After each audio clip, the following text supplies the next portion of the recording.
2001년 10월 21일 한화부영 입사, 2004년 2월 과장 승진.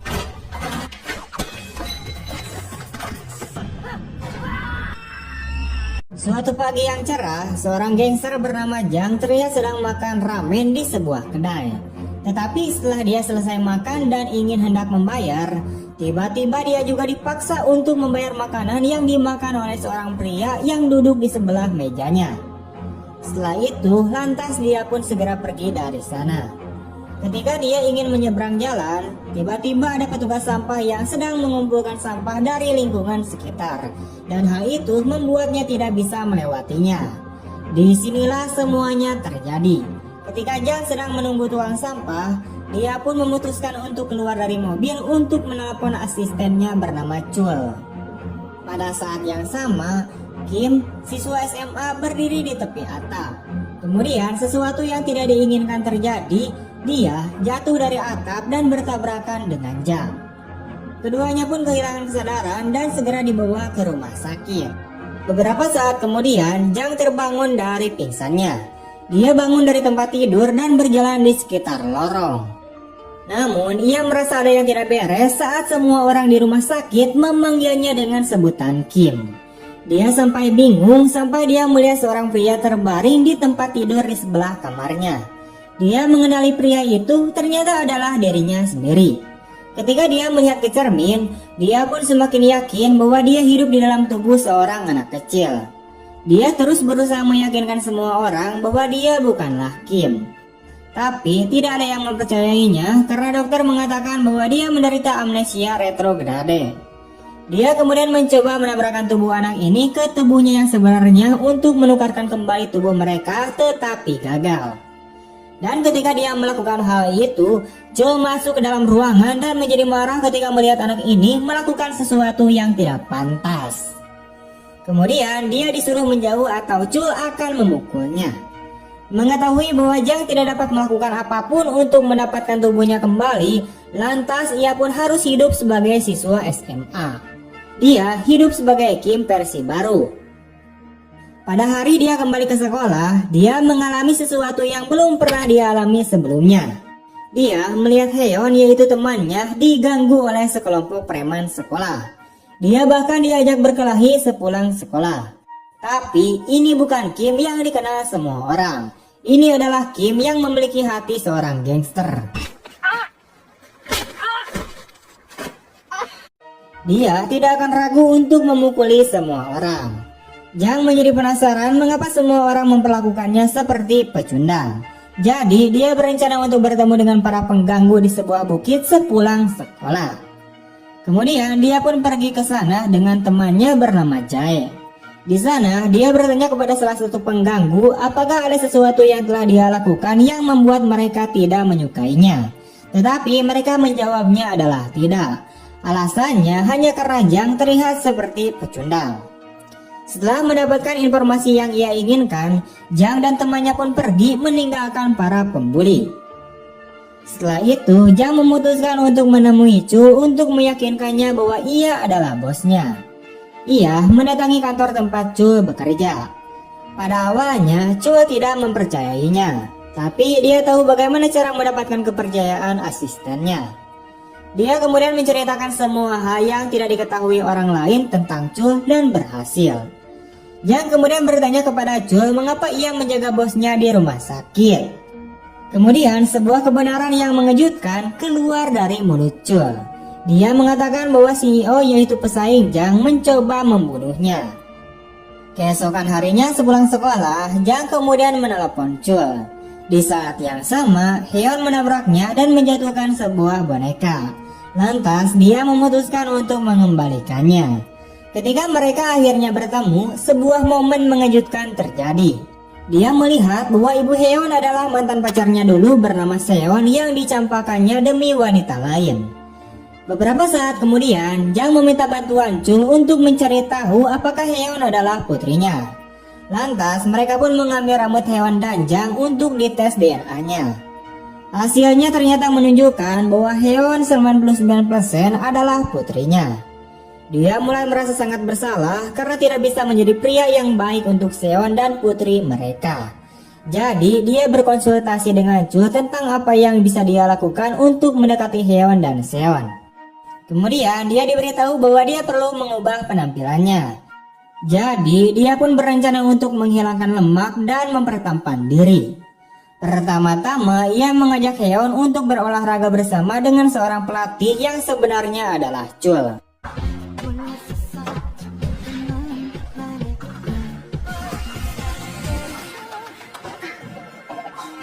Mereka secara konsisten berlatih bela diri dan lompat tali selama berbulan-bulan.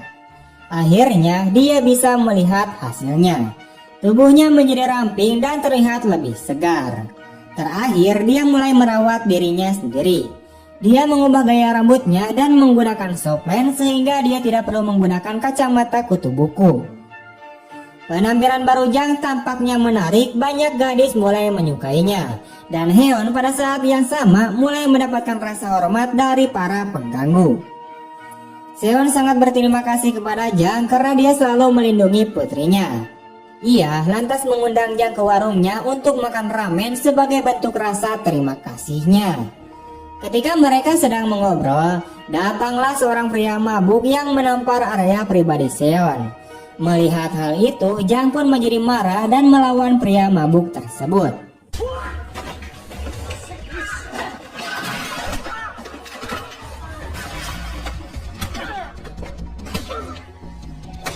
Pada saat itu, Seon mulai mencurigainya. Dia melihat kemiripan Jang dalam kata-kata dan tindakan Kim.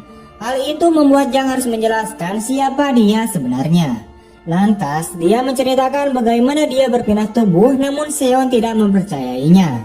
Jadi, dia mencoba hal yang sama seperti yang dia lakukan pada Chul. Dia lantas menceritakan semua yang dilakukan dengan Seon ketika mereka masih berpacaran. Akhirnya, Seon percaya bahwa ia sedang berbicara dengan pria yang meninggalkannya. Setelah mengetahui hal ini, Seon pun menjadi sangat marah karena Jang sudah lama tidak mencarinya. Lantas dia pun menendang Jang dari kiosnya dan menyuruhnya untuk menjauhi putrinya. Keesokan harinya, Heon duduk bersama dengan Jang sepulang sekolah. Dia bertanya tentang yang dibicarakan Jang dengan ibunya. Rasa penasarannya muncul karena ibunya menyuruhnya untuk tidak menemuinya lagi. Ketika mereka sedang berbicara, salah satu anggota OSIS menghampiri mereka. Ia bertanya pada Heon apakah ia ingin bergabung dalam pesta ulang tahunnya di vilanya. Heon menerima undangan tersebut dan ia menjadi senang karena orang yang terbuang seperti dirinya bisa bergabung dalam pesta tersebut. Sementara di saat yang sama, Jang kemudian bertemu dengan Seon. Di sana, Jang berencana untuk sekali lagi meminta maaf atas semua yang telah dilakukannya. Namun, Seon berpikir bahwa dia tidak bisa mengubah apapun. Seon telah membesarkan Heon seorang diri dan dia tidak memiliki hak untuk merawat putrinya. Dia juga berpikir bahwa jika pertukaran tubuh ini tidak terjadi, dia tidak akan pernah mencarinya. Jadi dia memutuskan untuk meninggalkan Jang. Namun saat Seon menuju pintu keluar, Jang mengejarnya dan menciumnya tepat di bibir. Hal itu membuat Seon marah, lantas ia pun menampar Jang dan ingin menyeretnya ke polisi. Saat ia menyeret Jang keluar, Jang mendapatkan telepon dari Jae, di mana Jae mengatakan bahwa Heon sedang dalam situasi yang buruk dan dia sedang mengantarkan makanan untuk gadis-gadis yang tidak diundang ke pesta ketika dia mendengarnya. Setelah itu, Jang pun segera meninggalkan Seon dan meminta Chul untuk mengirimkan mobil. Dia kemudian pergi ke tempat pesta diadakan. Di sana, ia melihat Heon dikelilingi oleh para pria.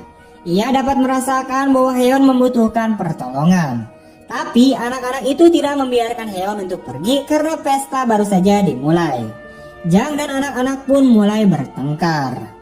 Untungnya Jang dan Heon pernah belajar bela diri sebelumnya. Jadi mereka bisa mengalahkan semua anak laki-laki dan meninggalkan villa.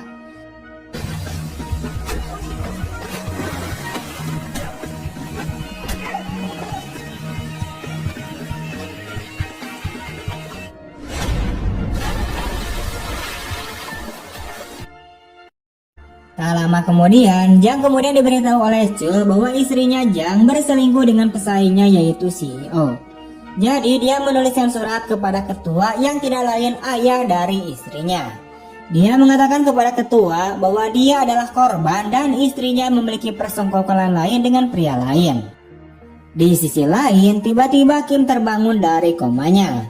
Kim sekarang hidup dalam tubuh seorang gangster. Kemudian dia kembali ke rumahnya dan bertemu dengan ayahnya yaitu Jeong. Tapi Jeong tidak percaya bahwa dia adalah anaknya. Untungnya Jang juga kembali ke rumah. Di sana Jang dan Kim bertemu untuk pertama kalinya setelah bertabrakan. Mereka kemudian menjelaskan kepada Jeong tentang apa yang sebenarnya terjadi pada diri mereka. Setelah itu mereka pun sepakat untuk saling membantu. Mereka akan berencana untuk menemui Seon di kiosnya. Setelah mereka tiba, mereka pun berbohong kepada Seon bahwa mereka telah menukarkan tubuh mereka kembali. Namun CEO dan asistennya masuk ke dalam kios. Mereka pun mencari Jang dan mencoba untuk membunuhnya. Jang memerintahkan Kim dan Seon untuk bersembunyi di dapur. Dia ingin menyelesaikan masalah ini. Dia kemudian berkelahi dengan CEO dan para asistennya.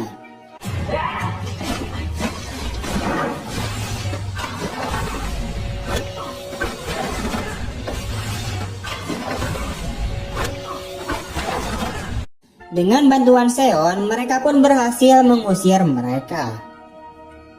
Seon kemudian memanfaatkan Jang dan bersedia menerimanya untuk kembali ke kehidupannya. Suatu hari kemudian, pimpinan kemudian mengundang Jang ke tempatnya. Ia ingin mengklarifikasi tentang surat yang ia kirimkan. Melihat Jang yang menjadi korban, lantas ia pun justru menawarkan Jang untuk menjadi penggantinya. Tapi Jang yang saat itu sebenarnya adalah Kim menolaknya karena tidak tahu harus berkata apa-apa. Saat Jang kemudian bertemu dengan Kim, dia menghargai Jang atas keputusannya. Dia merasa lega karena tidak lagi harus menjalani kehidupan kriminal yang penuh penyesalan. Sayangnya, istrinya berencana untuk memukul mereka. Namun karena Jang sadar akan situasi ini, lantas dia pun menyelamatkan Kim dan tertabrak mobil. Dia pun terluka parah dan dibawa ke rumah sakit.